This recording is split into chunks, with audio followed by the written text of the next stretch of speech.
Very good evening and a warm welcome to you all at the Embassy of Italy. It gives me a particular pleasure to open and host the second conversation of the series Made in Italy, Shaping the World here in Singapore. Through these events, organized by the Embassy with the crucial support of Bloomberg Singapore, we aim at different objectives. First, we want to give visibility to Italian businesses and business leaders in a vibrant and conducive ecosystem like Singapore.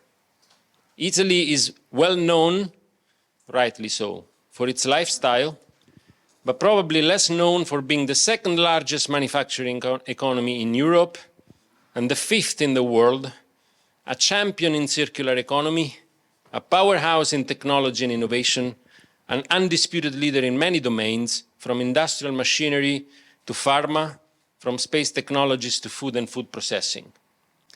Tonight's event is in fact also a celebration of the first edition of the Made in Italy Day, an initiative organized by the Italian Ministry of Foreign Affairs, the Italian Ministry of Enterprises and Made in Italy, and the Italian Trade Agency in the recurrence of April 15, date of birth of Leonardo da Vinci, to showcase in all our diplomatic network the innovation, technology, passion, and excellence behind the expression Made in Italy. Second, we want to strengthen economic bonds between Italy and Singapore. We are already close partners in many ways, but further expansion of these relations, of cross-border bilateral investments, of opportunities in trade, thanks to the EU-Singapore Free Trade Agreement, will contribute to the respective growth. So much more in an economic juncture affected by uncertainty and multifaceted challenges. So after the conversation which took place in this very room on February 27 between Manfredi Catella, CEO of COIMA, and Katrina Nicholas of Bloomberg Singapore, focused on urban regeneration, it gives me a particular pleasure tonight to turn into an even wider sectors, such as shipping, certification, energy and mobility, infrastructure and manufacturing. These are in fact the domains RINA is operating under the responsibility of Mr. Carlo Luzzatto. Carlo Luzzatto holds over 30 years of global experience in the energy, aerospace, infrastructure and construction industries, with experiences ranging from corporate, like General Electric, where he served as General Manager, M&A Manager for GE Oil and Gas, and Finmeccanica Leonardo as co-general manager of Ansaldo Energia, to private equity like Carlyle, serving in portfolio companies such as Chromalloy and Sequa, up to family-owned business as CEO of Pizzarotti. Mr. Luzzatto holds a master's degree in electrical engineering from the University of Genova, and is a graduate of Harvard Business School Advanced Management Program. He has been recently appointed as CEO and General Manager of RINA SPA, a multinational group based in Genoa, Italy, founded in 2000 as a spin-off from Registro Italiano Navale, and now active in the energy, marine, certification, infrastructure and mobility, real estate and industry sectors, with revenues of more than 700 million euros, almost 6,000 employees, 200 offices in 70 countries worldwide, including, of course, Singapore.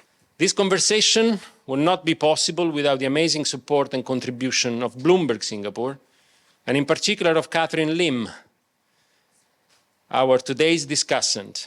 Ms. Lim has more than 20 years of equity research experience in consumption-related businesses in Asia, covering various consumer staples and discretionary subsectors across Greater China.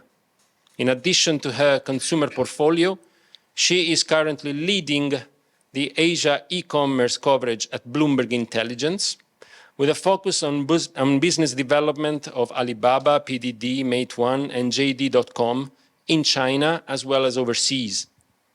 Prior to joining BI, Business Intelligence, Catherine held research roles at leading investment banks, including CLCA, Deutsche Bank, Credit Suisse, and Citigroup.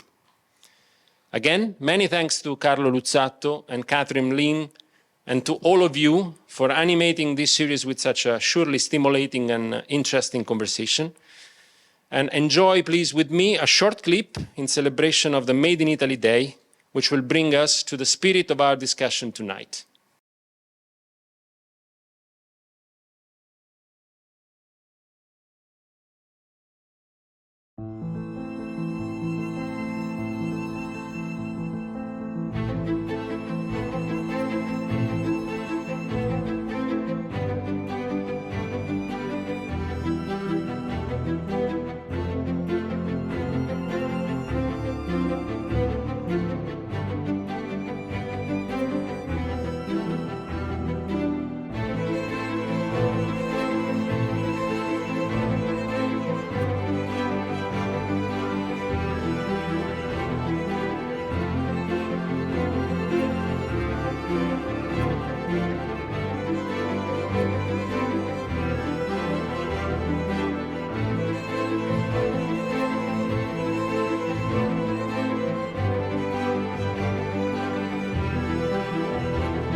Welcome, Carlo, to Singapore. And this is not your first time in Singapore. And I really, really want to ask, when was the last time, if this is not your first, that you stepped foot or really had a proper visit here to Singapore? Well, I must be honest, it has been a long time. You know, it was year 2000.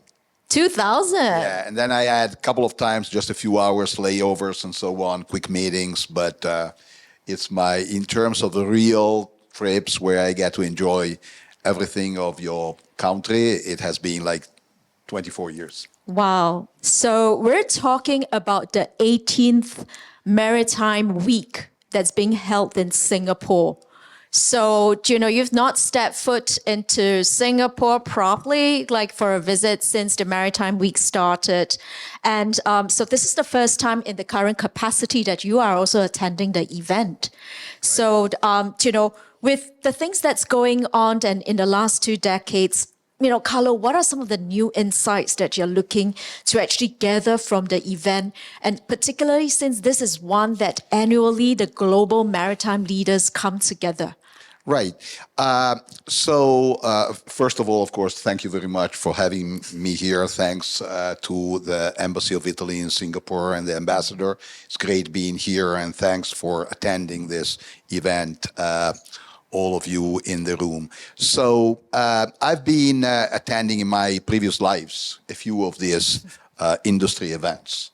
And I always liked it a lot. These are the opportunities where high and thoughtful leaders around the world gather in one location. So I was very lucky to have this immediately. Well, I started like 3-4 months ago to have one event like this in what is, I guess, the number 1, number 2. I mean, Singapore and London in terms of hubs for this industry. To have this event so soon in my tenure here, it's like a great opportunity. So I'm clearly looking forward to exchange ideas and to hear from global leaders around the industry, the future of the industry.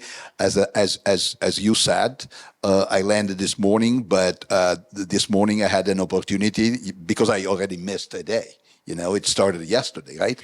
I wanted to get all caught up with the first day. So I read a few lines and I was positively impressed by what? By not only the panels that went out. Yes. First of all, I love the kind of the tagline, right? Actions meet ambition. I think these days, so often you hear a lot of ambitions and visions, but then the actions, it's what it's needed, right? So at least in terms of giving it the right title, you got it here. Actions meet ambition. I like this.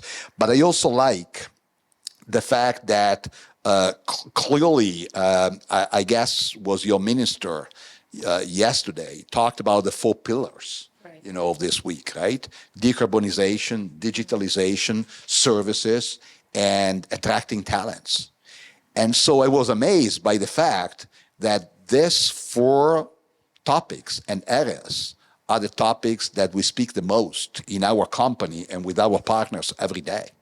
So it's like being at the center of this and really, so I'm very much intrigued. When I read the press release, today, I was impressed. So I think we fit well in this place, but I'll find out more in the next 4 days. Well, looking forward to that.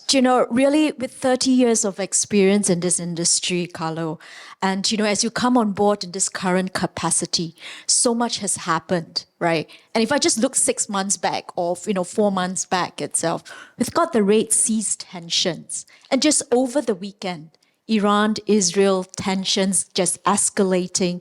It's bound to actually have an impact on all industries, and particularly in the maritime shipping industries. Carlo, so how do you see that having an impact on RINA's operations? And do you then think that this will prompt a change in the strategic vision that you have for RINA and the plans ahead? Well, the first impact that this had was on us, that we were delayed 3 hours because we couldn't fly over Iran and so. Right. But that's a small impact.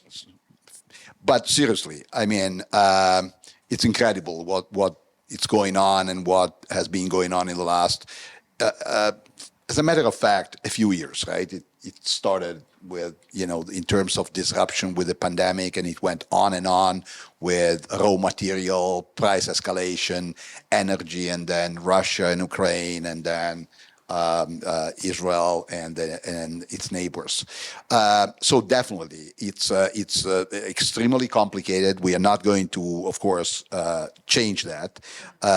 We are kind of happy or lucky that we were not directly impacted in terms, we never had a huge business with Russia, for example, okay? But that's the micro thing, not very interesting to most of the world, what is the impact on RINA. But, I think one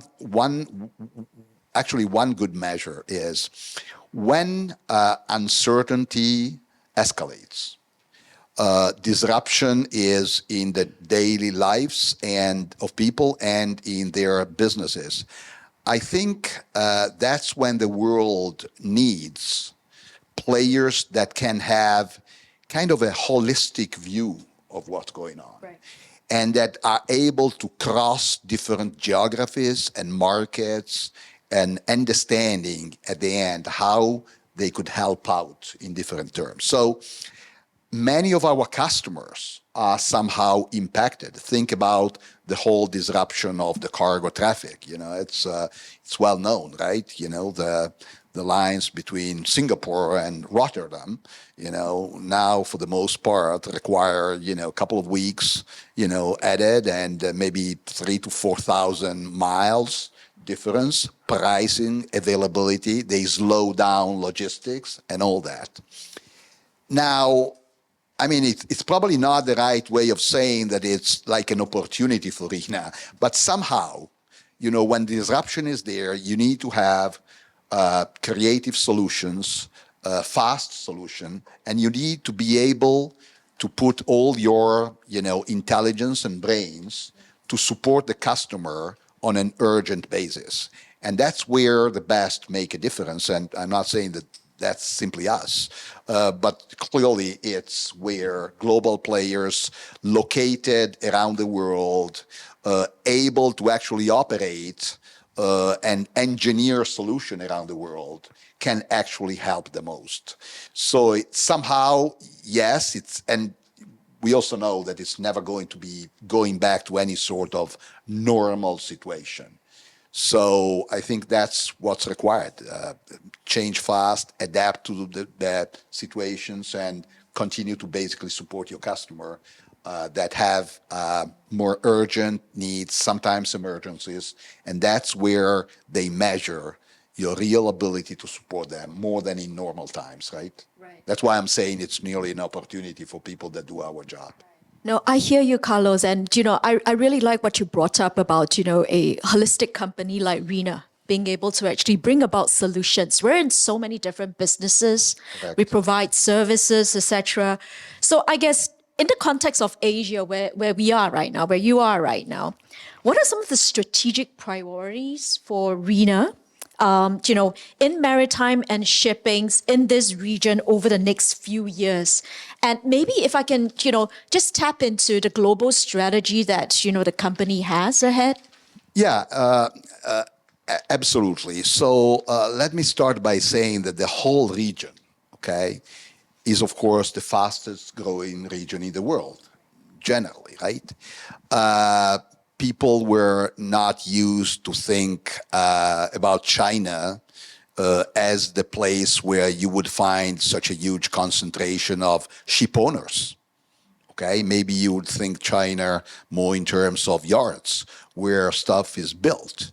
But now more and more, it's affirming as a leading country for ship owners as well. So I think at the end of the day, some of the key themes that will allow us to match and to partner here is the ability that actually we think we have and that we are trying to deploy to actually bring our expertise from different sectors. And I'll just mention as the number one, and it was the number one pillar that your minister talked yesterday, decarbonization, right? Yeah. So again, who would have thought 10 years ago that this would be a topic, so central to the maritime industry, right? It is today. It is in general for transportation, right? In general. But the maritime industry, somehow the sector fell behind under certain perspective. And certainly, and the fact that at the end, it pollutes in terms of greenhouse effect that it has on the world, like it's probably 3 to 4% of the total pollution, the whole sector, maritime sector, while it's actually transporting 90%, 85 to 90% of the goods around the world. It's not any kind of justification to say, well, so let us alone, right?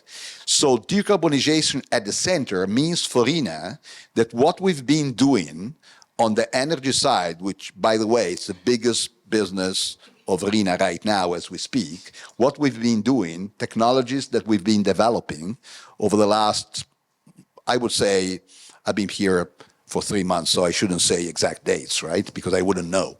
But let's say 15 to 20 years, right, Paolo? I have my CEO of, okay, saying yes. So I think 15 to 20 years of developing and supporting energy, which means oil and gas and renewables, okay, around the world, to find how, renewables and decarbonization technologies were going to help. Now, all this wealth of expertise, solutions, we're able to bring it to the marine sector, right? It's kind of interesting, right? And it kind of comes for free, meaning, it was whole developed in different areas. And it's not only energy.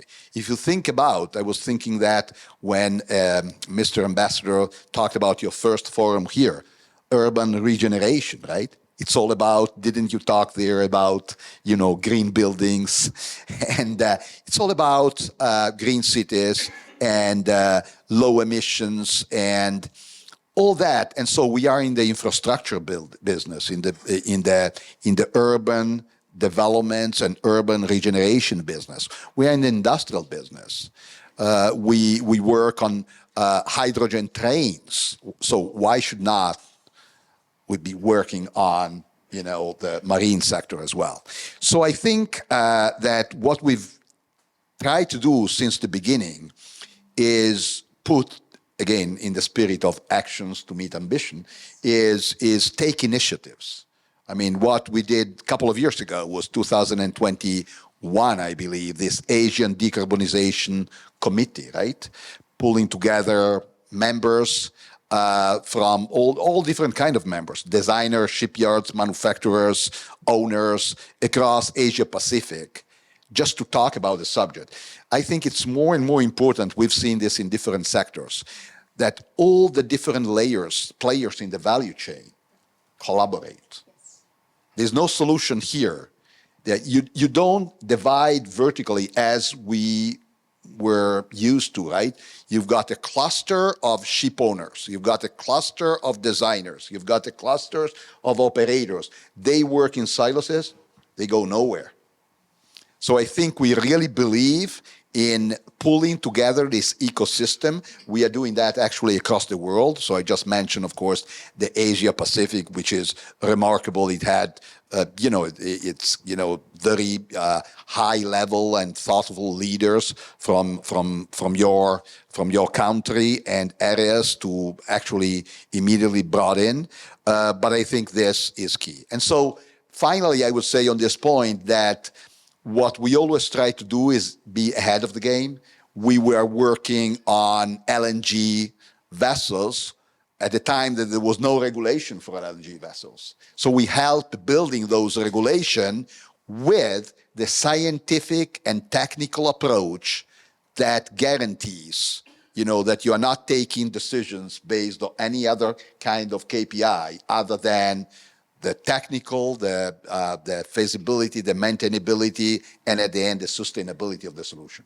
Right. No, thank you so much, Carlo. And really, there's so much that the company could actually do, tapping into, the technological expertise that you guys have built on the energy side into bringing, the ecosystems within Asia here together. And if I can actually just bring one example, obviously, I guess, it's in the press. We know that, you guys have also been instrumental to the development and also the progress of Singapore's first fully electric cargo vessel, hydro mover. And, just again, tapping into the insights and, the company's experience, what do you think were some of the key success elements that led to this launch here in Singapore?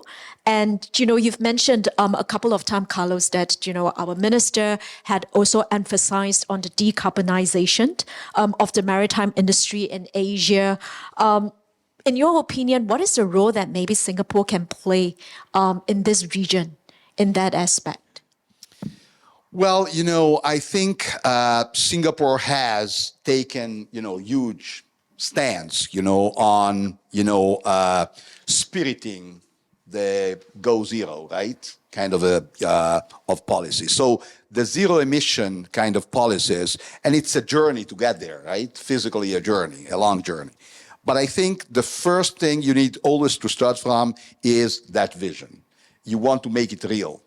And so I think at the end of the day, when we talk about finding sustainable solutions, we are talking about a combination of economical sustainability, so from a cost side, as well as from, an environmental side, right? So I think all the solution has to accomplish this. And let's remember, and I think you have this and the policies and your policymaker have this very clear in their mind, that it doesn't stop within the vessel. You've got actually to get there, you need to work on technological innovations on, for example, the electrification of harbor craft and port facilities. And that's where you have this link with the infrastructures as well. So I think at the end of the day, you mentioned a very interesting project, right? That is kind of iconic, right? And also has, Inson Green Tech, I think it's the branch of Inson that has invested in this.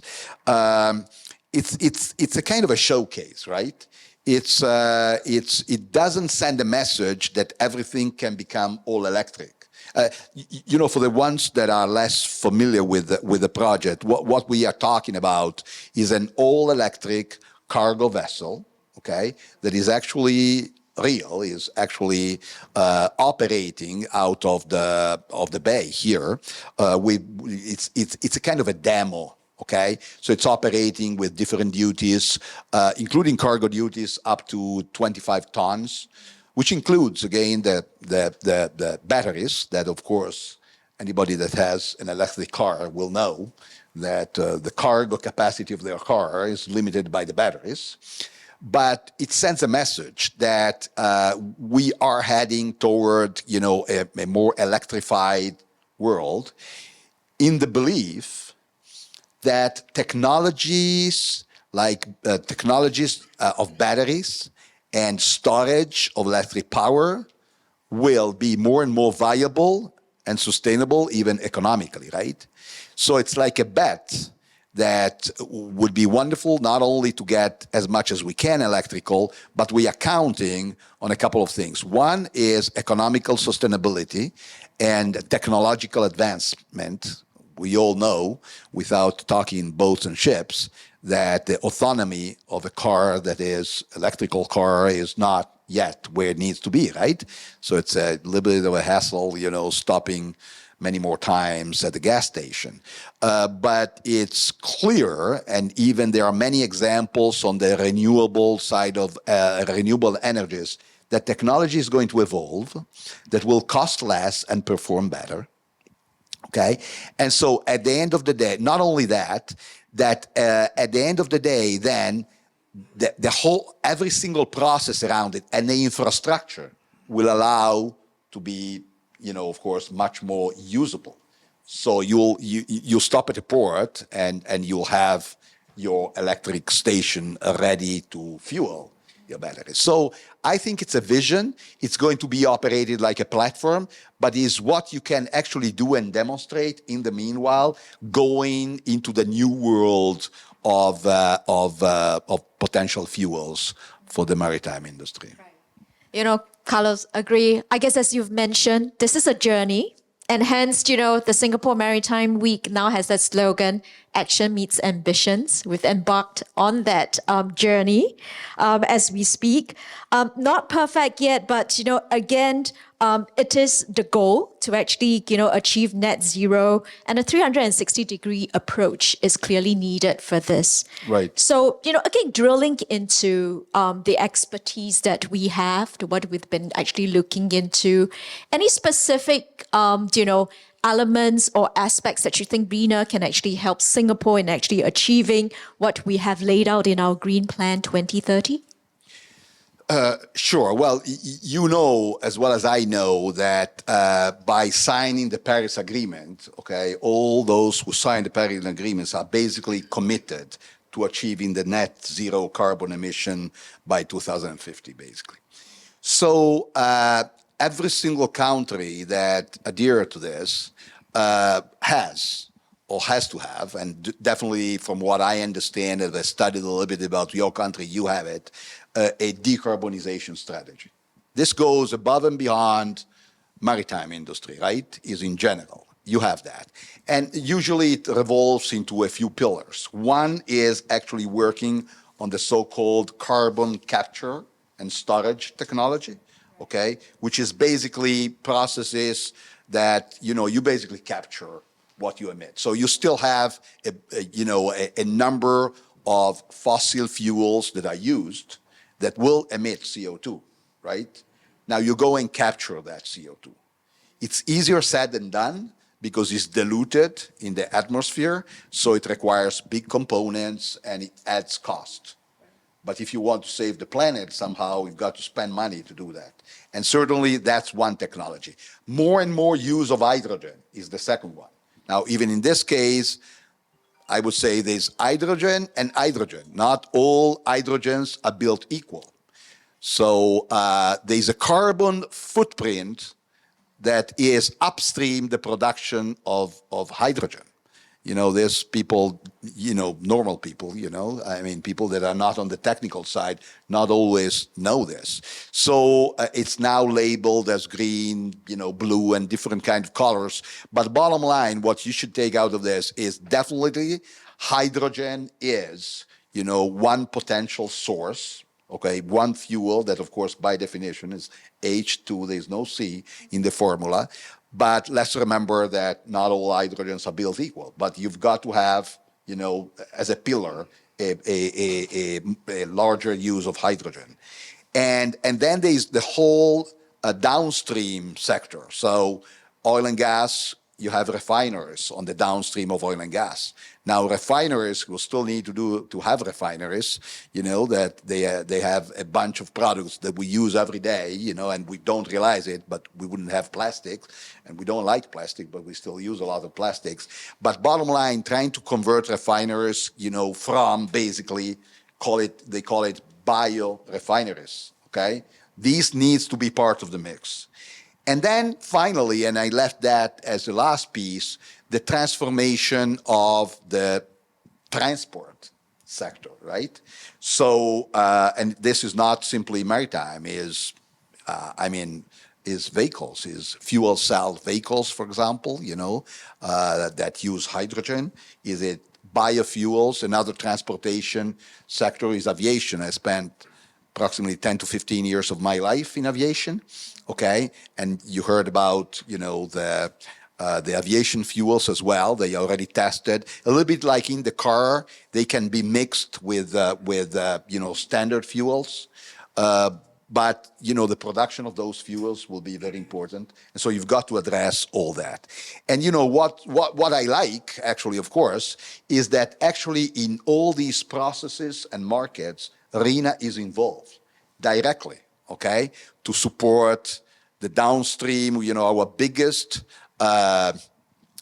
customer, larger customer by far, by the way, it's ENI. ENI, for those that are not familiar, is one of the major Italian companies, along with Enel, Leonardo, that came up earlier, and it's our biggest customer. And so we are supporting ENI across different sectors, from the downstream and the biofuels, even in the agriculture that stands upstreams, the production of biofuels, down to their offshore standard oil and gas platform, into the maritime part. Actually, we signed approximately a couple of weeks ago an agreement with ENI that actually has to do with, and Fincantieri, which is one of the biggest shipyards in the world, Italian firm, that is going to, where RINA will perform a study on the different options and alternative fuels. So all this is part of Singapore's a roadmap to decarbonize, and I guess we're happy to help. There's so much we can actually tap into, from the sound of it. And, you've mentioned hydrogen. I recall reading somewhere that we are in this process of making steel from hydrogen. Is that something that, we are into as well, or looking into? Yeah, you did study RINA a little bit, right? Yes, we actually advertise that a lot. It's a project, Catherine is referring to a project called Hydra, that is basically a demo plant that we are building close to Rome in Italy, where we have a big R&D centers, mainly on materials, advanced materials. Traditionally, the legacy of that business is on materials related to the steel industry. And so now what we are doing with some players in the industry, but is using also European funds, is a huge demo plant that basically, to make kind of a complex process simple, is going to produce steel from hydrogen. Okay, so this is approximately a 90 million euros plan just to build, and then we'll have to operate it. And hopefully, in our vision, will become a platform where all the steel industry in the world, so we were discussing with a big Brazilian, actually, steel, a very well-known Brazilian player that will want to use that platform, but it's going to be open to the full world and demonstrating that it can be, that you can actually produce steel. Now, some of you might know that steel is part, like cement and glass and others, are these sectors that sometimes are called hard to abate. So there's a reason why you call them hard to abate, and we want to abate what's hard to abate. And so it's a challenging project. We love it. It's going to be open, and so it's in the spirit of the open innovation, which is one of our mantras. But this is just a demonstration of what can be done, like similar to the example that we had earlier with the hydromover. And actually in every sector we operate, we try to have this stuff that is actually, in terms of industrialization, let's say, it's in the future, but it has to go through these steps. You know, the labs test, and then the proof of concept, and then the demo into the industrialization. And unfortunately, there are not many shortcuts. I mean, the only real shortcuts that you can find, and in another previous life, I was an R&D engineer working in the energy field, and I remember the only good thing that you can do to accelerate a lengthy process like some of these is to actually work as an ecosystem. Work with the technology guys injecting a specific technology, all the way down to the operators that, one day will have actually to produce steel in big factories. You put all of them together. So you design the whole thing in concurrency. And this, honestly, was not felt as that important like 20, 30, 40 years ago, right? And I think, at least in our eyes, it's very clear that that's the only way you can kind of shortcut the development of new products, which means new services and new worlds. Carlos, I have to pose this challenge for the future to you. Nuclear, I mean, it's a buzzword in industry. It could still be a buzzword in the near term, but what are your thoughts to that? Like, how far are we away? Sure. So, running into the risk of basically declaring how old I am, I started in business the year of Chernobyl. So you can imagine, 1986. So that was basically, for most of the world, the start of the collapse of the nuclear business, because just the common perception was this is a disaster. It can kill all of us, and it doesn't stop with borders. It flies with the clouds. And then on the top of that, you add Fukushima, which, of course, was, in terms of human toll, was not comparable, but still was a big scare, right, to the full world. And so, as you know, most of the countries just rejected the nuclear technology. I was working in the energy field at that time, and we converted back, a bunch of great nuclear engineers to thermodynamic engineers and working on turbines and on fossil fuels rather than nuclear. But that's life.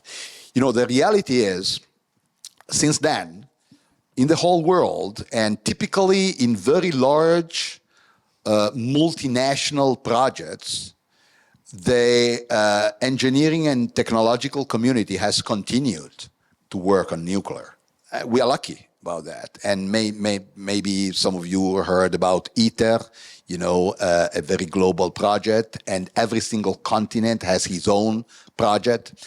But in particular, and I'm not talking about nuclear fusion, of course, I'm still talking about traditional nuclear, which is fission.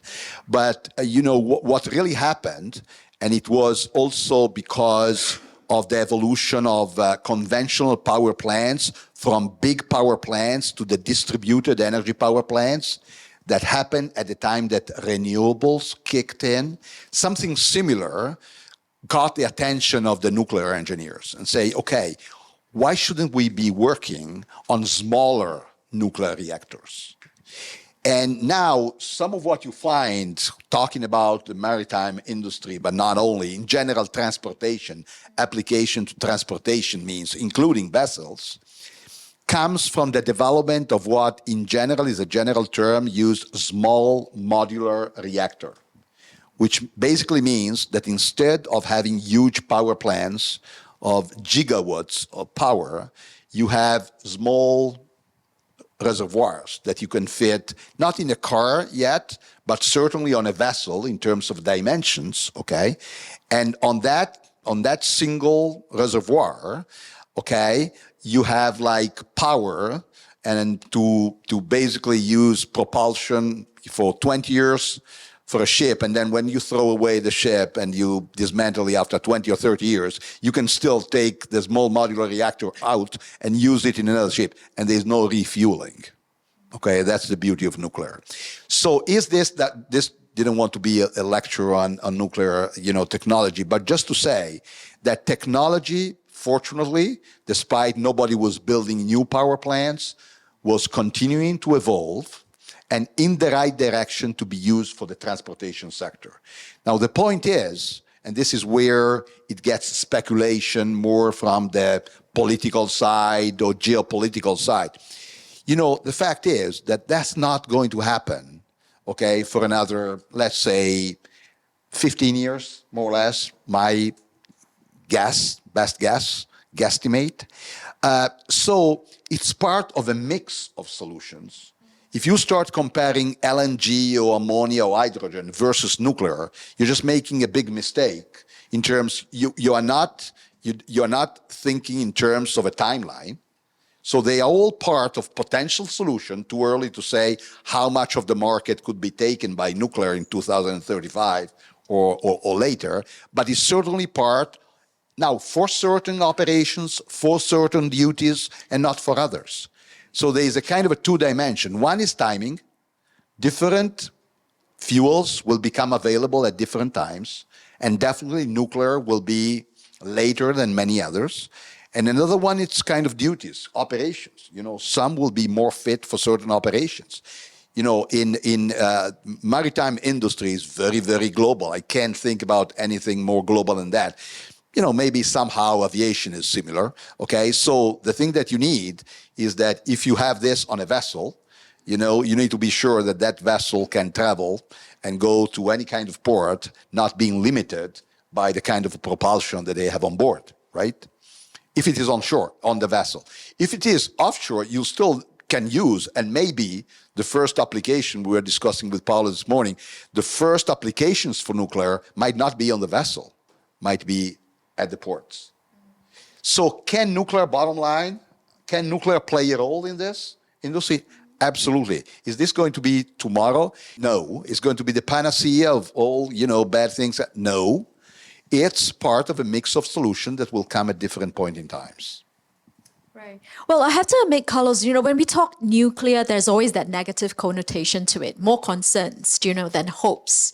And then on a totally different topic, artificial intelligence, that's where the positive vibes seems to be. And, when it comes to maritime and shipping, I kind of think that's the last industry that you kind of think will incorporate artificial intelligence into it.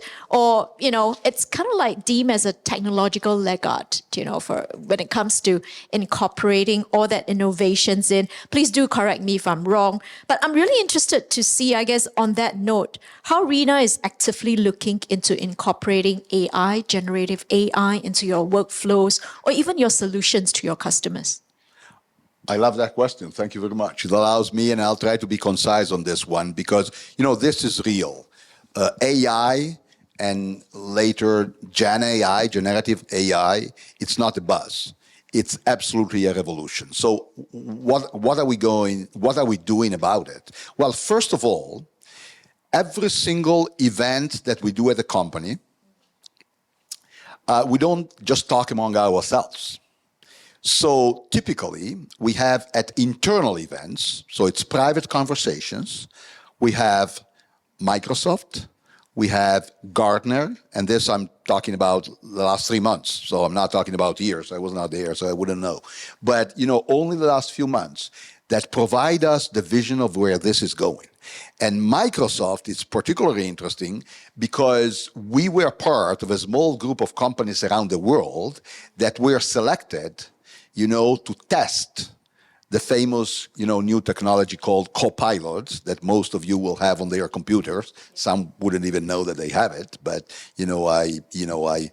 I just ask you to go and try it. So this went live for everybody as of last November, and the previous 6 months was launched with a certain group of companies around the world in partnership with Microsoft.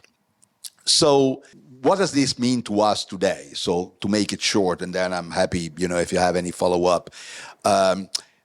It's kind of twofolds, okay? One is more on the internal side, okay? So basically, what does it do internally to make your company working better in a more efficient way, okay?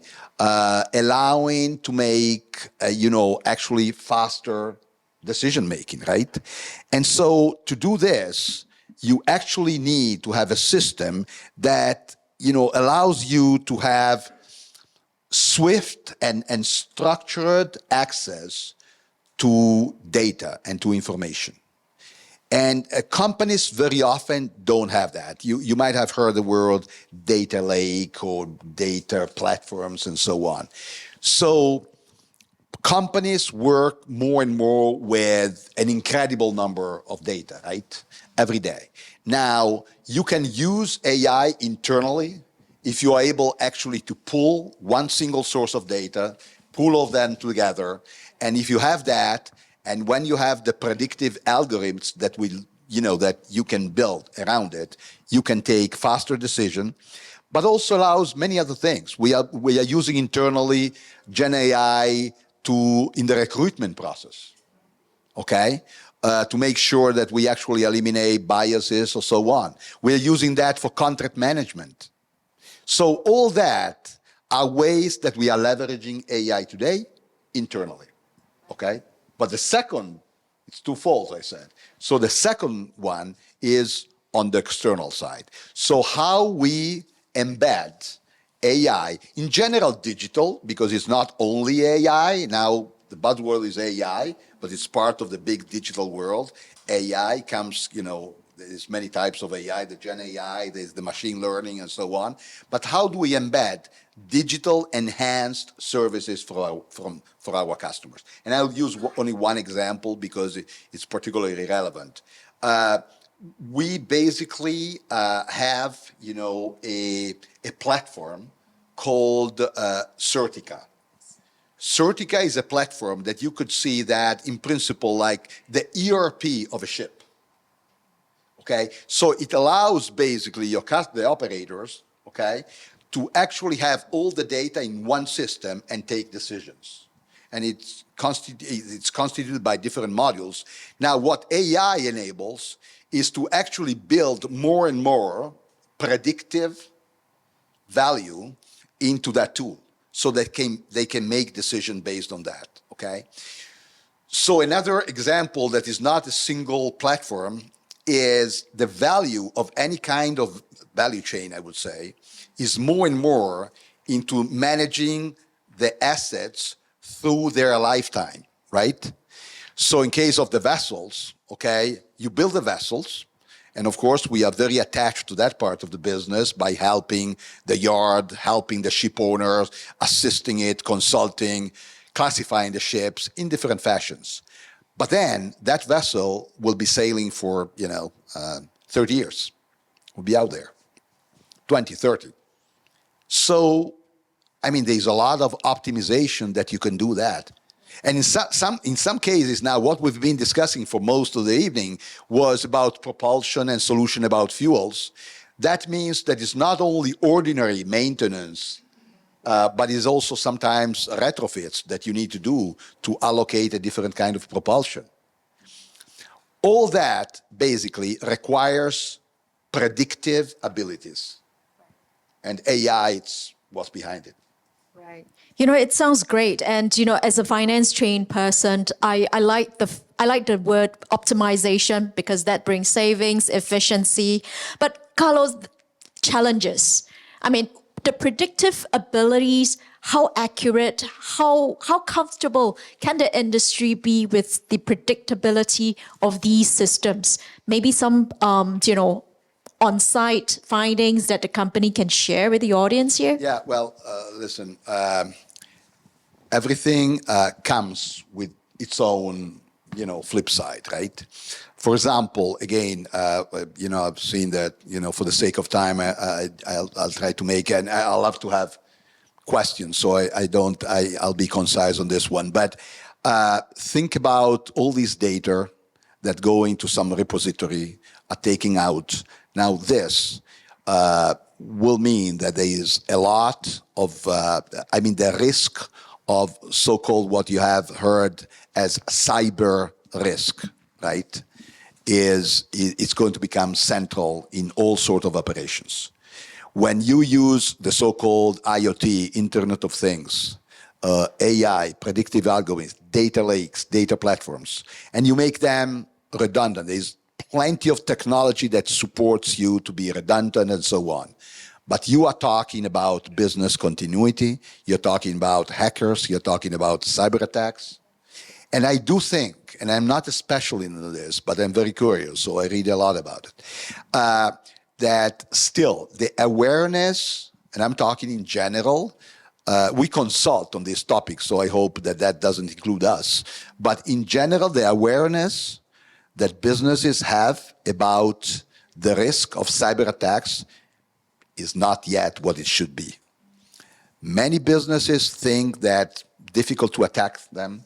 I mean, now, even if you don't realize it, everything is connected.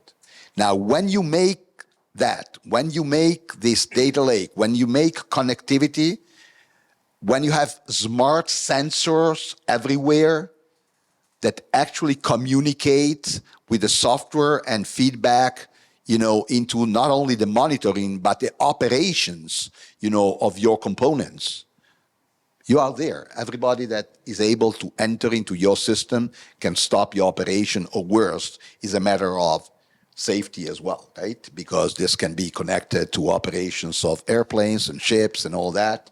And so I think that's definitely a risk. We are doing as much as we can, and I'm not saying this in a commercial way, to elevate, this awareness across the businesses. We have bought a cyber company to actually, first of all, learn more ourselves about what are the technology behind it. So we now have a cyber team. But I don't see that as, a P&L, I see this something that is helping us horizontally across all our industry to again, contribute with ideas and with consulting our customer on what they should do as they implement some of the most modern and, I would say, inevitable solutions. Now, I hear you, Carlos. I think many of us and many businesses, we are underestimating the cyber footprint that we currently have, and hence, less aware of the potential risk. But, that is, we're going to save that for another time. When you're coming through, when you're here in Singapore, and we're going to try and optimize Carlos' time right now. We'll take questions from the floor, if any. Please feel free to, raise your hands, and we will pass over the mic for you to raise the questions. And if you could actually introduce yourself just very briefly, that would really help. Thanks. I'll get the ball rolling. So I'm Kenneth Low. I cover shipping and logistics at Bloomberg Intelligence. So, Carlo, I just have a quick question for you. Could you, since you're visiting the region, could you take a few minutes to walk us through RINA's presence in the region? Sure. Thanks for the question. So, start from the numbers so that we have approximately 700 people. I'm not counting, I'm talking real full-time and employees. We are actually using many more people every day, some of whom work only for us. But let's talk about the ones that are on the payroll. Approximately 700 across the Asia region, that includes from India to basically Australia, Japan, and so on. But the real three big hubs are in Singapore, in Shanghai, and in Busan, in Korea. So that's where, most of the, not only in terms of headcount, but where we actually have the centers. So we have corporate people, we have people that are actually linking horizontally our businesses, and so on. And this has been a steady growth. Again, as you know, I was not here. I'm looking at Simone, that has been with the company for many years, and Paolo. It started, 30 years ago with a few people operating, I think, out of Hong Kong, actually, and Singapore. I think this was one of the first places where RINA was many years ago. Listen, and I see this as growing into the future. Okay, I think if some of the partnerships that we are establishing and the support that we're giving, and a lot of things that we are spiriting on the innovation side and the decarbonization side goes well, with the high level of attention, and you're very sensitive to this theme, not only in Singapore, I'm really talking Asia now, right? I think we just have an opportunity to grow further. So I'd not be surprised that by next time I'm here, it's going to be 1,000 plus. Looking forward to that. All right. Next question. I'm very impressed to see that you have given a very complete coverage of what's happening essentially to address every nations they have signed up for net zero by 2050, right? And how optimistic are you that what percentage of those countries will be in a position to demonstrate? The feedback we are getting that we cannot maintain that 1.5 degrees centigrade we are trying to achieve by the end of the century. So do you feel that? Okay, here we are entering into personal opinions. I can certainly give mine. So I think that the biggest challenge that we are facing is that we have started deciding these policies, and let's talk about the 1.5 degrees, maximum allowable, increase in the temperature. One day, well, it took a long time to decide if that should be 1 degree or 2 degrees or 1.5. But it was suddenly decided. At that point in time, not all the countries in the world, of course, by definition, were in the same stage of their development. So, if you are in India or even China, or other countries that are developing somehow, because this India and China already, for the most part, developed from many standpoints, and actually start leading certain trends, but even smaller countries, you would argue, okay, so why do we have to do this today? Well, the reason is because we, in the so-called developed world, when we were in that phase of our development, we didn't really care. Right? Let's be honest. The climate change in the 50s, let's say after the Second World War, okay, was not on any agendas, right? The reconstruction and then the boom, okay? Nobody would think, okay, so now as we develop, I was talking about the hard-to-abate industries, are we thinking about the planet? Okay, the answer was no, nobody was thinking about the planet. Transportation, was anybody thinking about the planet? So when we were in those phases of development and further, and further along, we didn't have it in the agenda. So the reason why we need to do it now is because we created the problem in first place. And then, of course, the big economies like China continued to create the problem, particularly with the coal-fired power plants for another decades. But now suddenly we come and we are very sensitive to, so should we be concerned about this and the fact that we absolutely need to take action now? Absolutely yes. But the controversial thing is that you are doing it at the time that this planet is at different phases in their development in the different continents and countries. So they need somehow to be compensated. At the end of the day, it is a matter of money. They will not abide the same terms, okay, if somehow they are not compensated. So I think, finally, my answer is, from a technological standpoint, I hear a lot of stupid things from the technological standpoint as well, like the solution is this or the other one, and it's going to be viable by next year or so. Okay, so let's get rid about, things that don't make sense. But technologically, I think it would be possible, okay? At least the neutrality okay? But I think the boundaries and the critical items are not on the technological side, are on making different countries in different phases of their development happy enough that they do it, because otherwise they won't do it and will not solve the problem. So I'm kind of half positive and half concerned. So we heard a lot today about battery, potential solution for the shipping. We talk about nuclear. There is a gentleman living in Singapore that's lobbying for the nuclear for the commercial use here. And I don't know, scrubber for baking soda in order to produce this type. I strongly believe that hydrogen, and specifically green ammonia, could be the solution because the infrastructure is there.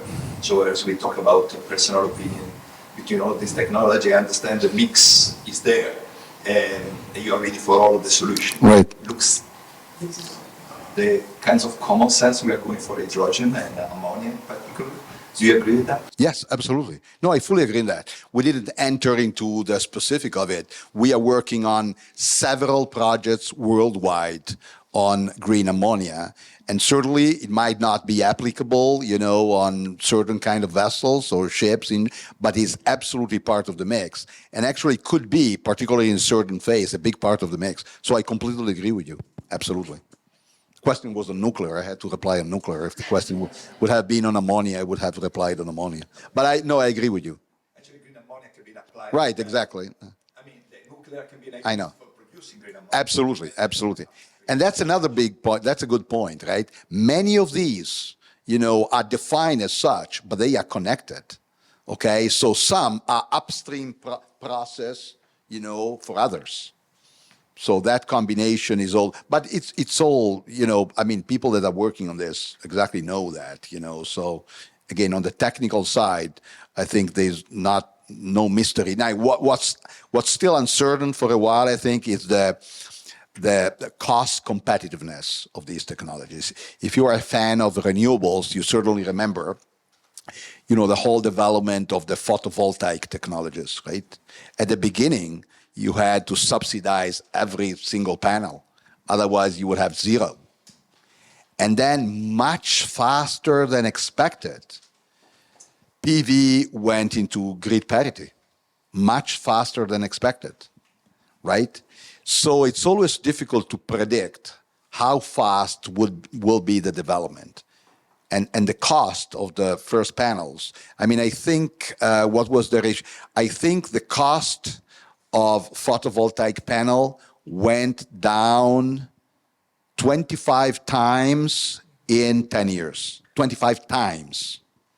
The cost evolution, I was mentioning the battery years earlier, storage, all that is connected because, it has to do with the grids, okay? Stability of the grids is a very important topic. And once you have storage, you'll be able to use the grid in a completely different way. So, there's a lot connected to it from a technical standpoint, but I completely agree with you. So Yes?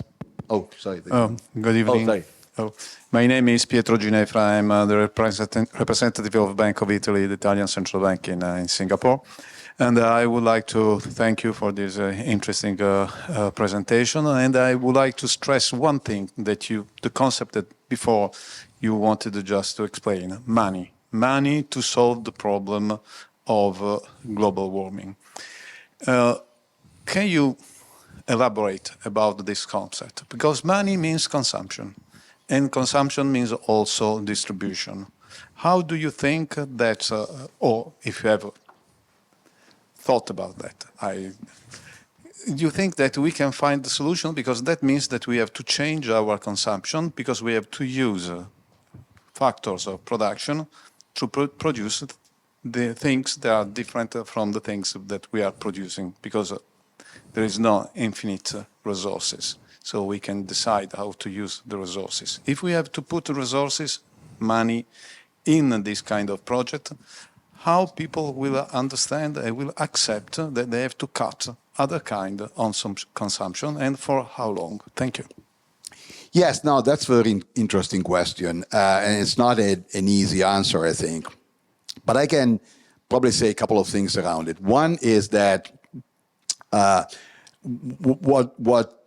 we call consumption, first of all, less consumption, it's the greenest kind of measure that anybody can take, right? Consume less. And that's so we didn't talk much about that because we were more concentrated on, in this case, fuels for propulsion and so on. But I think consumption is a very hot topic. And some of the consumption that we think about is not what will really matter in the future. We think consumption, we think, okay, how many lights do we have in this room? Well, it's good that now we have LED technologies that we consume less, or how much are we consuming in terms of AC? The only thing that I know is that we'll consume zero in about 20 minutes, right, Mr. Ambassador? Because he told me that it's going to be shut down at 7:30, so we're concerned about that. Yeah, but however, nobody's thinking that the energy we are consuming. That AI is consuming to produce one image. Gen AI makes up images of people and whatever you tell Gen AI to produce. That's consuming an enormous level of electrical power. It's like 150 full recharges of mobile phone to produce one image, and maybe more than that now, because it gets more and more complicated. So it means that actually we are using powers in different ways. In this case, is to support data centers, okay, that support, the data world and the AI. So on the consumption, it is changing a lot. And we are consuming without realizing, what this world and these technologies need. And it's a very important topic that I don't find a lot on newspapers, right? So that's, I think, on one side. The other piece of your question was really about. No, I know it's production factors, right? I'm less concerned about that, honestly. So yeah, definitely. Production in terms of hard production of goods and components and so on will change. I think that's not going to be a huge issue. I think factors of production will be different. Not only factors, but factories will be different as well, will need to be reconverted. I don't think that honestly is on the critical path of building the new worlds.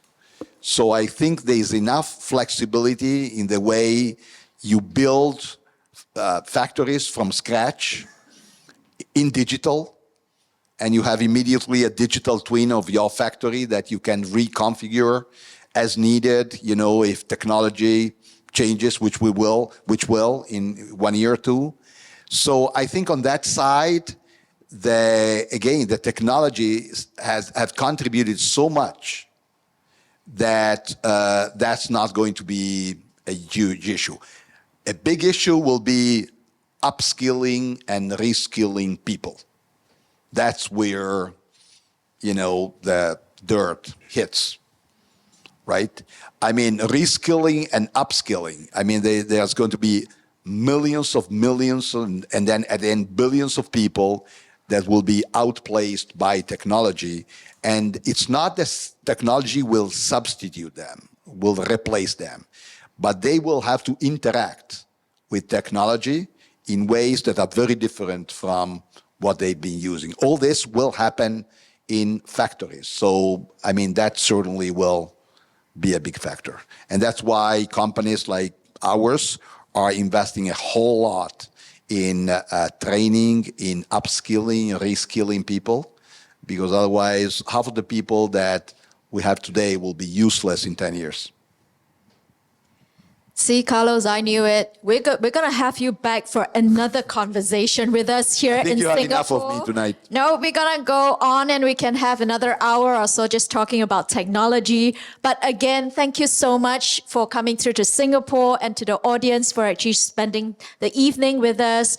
Carlo, you're going to be around for a couple more minutes for the rest to pose their questions to you, right? Thank you very much, Catherine. Thank you very much for having Thank me. you again.